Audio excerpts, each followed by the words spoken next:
So there's a certain freedom to the recovery, a certain float to the recovery. There's a recovery to the recovery.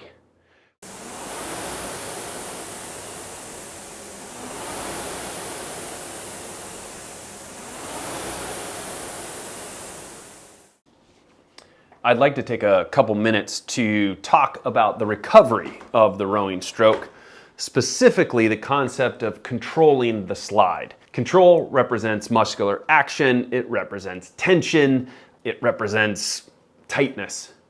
And so when we ask an athlete to control the slide on the recovery, then we're asking them to use muscular energy, activation, tension to manage their return to the front end of the rowing machine.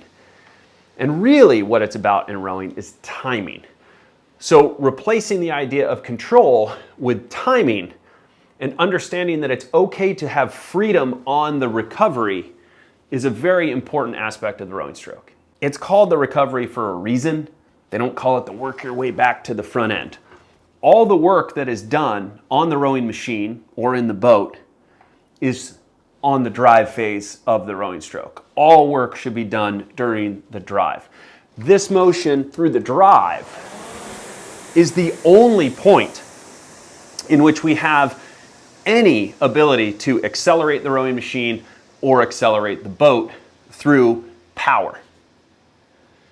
Conversely, on the recovery, that is our chance to recover in between strokes before applying power again. It's like a light switch. Switch it on in the drive, off on the recovery. On and off.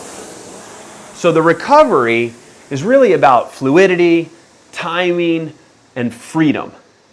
And the whole goal here on the recovery is once we've finished our drive and we get the arms out and the body forward, we just want to release the knees in a way that allows us to arrive at the front end of the rowing stroke at whatever rhythm we are rowing.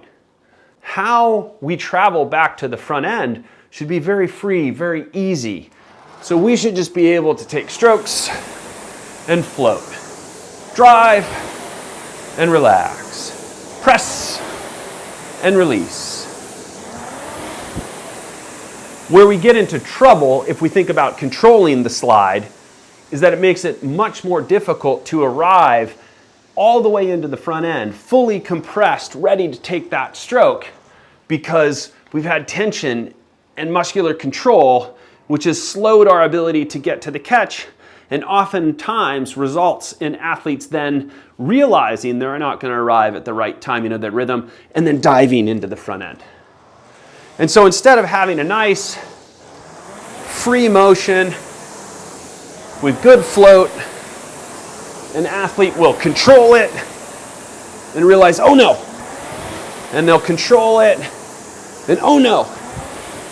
And so by asking an athlete to control their slide, it actually encourages them to go even slower up the recovery, necessitating even more rush and more dive into the front end right before they take their next stroke.